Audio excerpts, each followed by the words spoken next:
lately I've been thinking a lot about trying to do too much, because I always tell people not to do too much. Like, don't focus on so many other things. Don't spread yourself too thin, because that always seems to be the problem. Because people say, like, what are you good at doing? And then you're like, oh, I could do this, I could do that, I could do this. I always know that I'm a writer. That I know I'm a writer by heart, and through writing I could tell stories and I could kind of communicate, and I'm confident in myself and like in a way of talking about my writing. So say if I'm filming stuff, I could do it.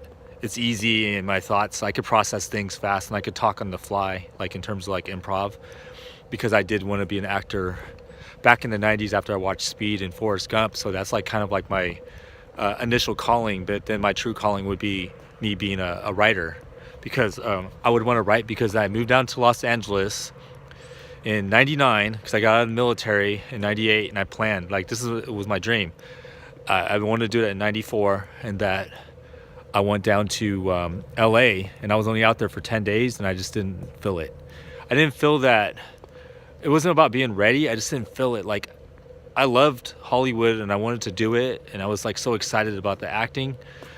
But when I went out there, I was thinking, how am I going to survive? And I knew that maybe I wouldn't. It wouldn't be like my passion was still strong, but I wanted to do something else in film. So then I picked up on writing.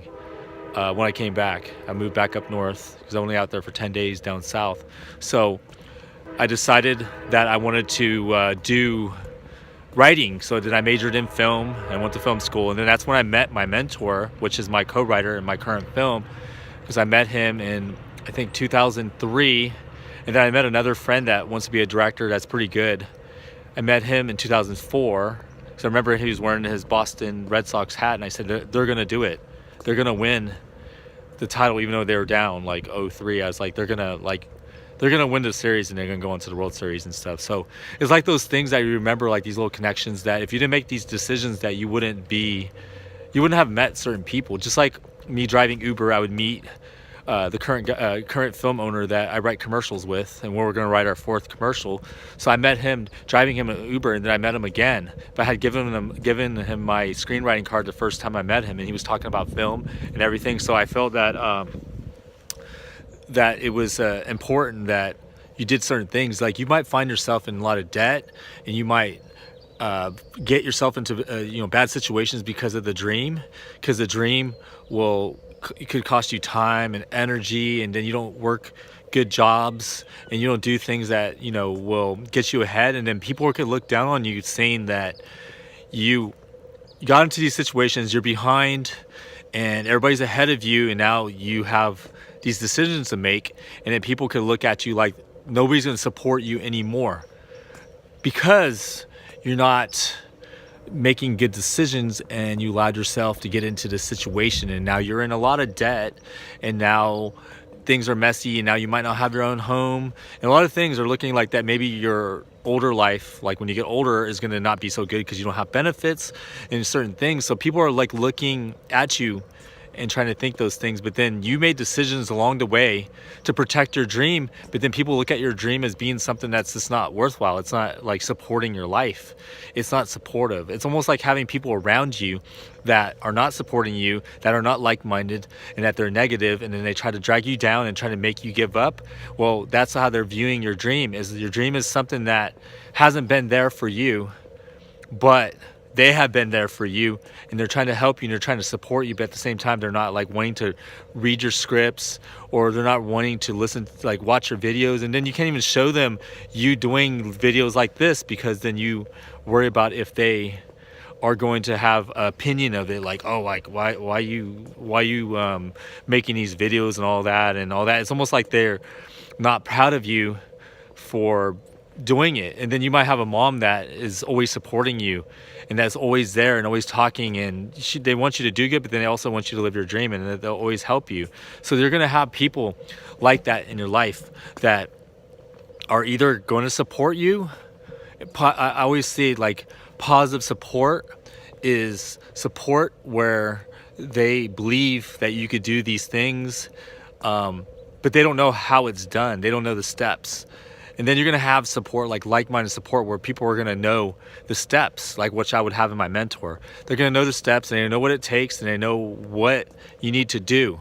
And then you're going to have negative people, toxic people that are going to take up your time, and then they're going to be very bringing their problems, and then you're just going to get into situations where you lose time. But at the same time, if you understand life, then you're going to use that say to your advantage in a way of material. So now you have material, and now you can understand certain things that you wouldn't understand if you didn't experience it. So you have to look at life in a way that it's valuable because of the experiences that you have. If you have these experiences, now you understand how certain characters will operate in these situations.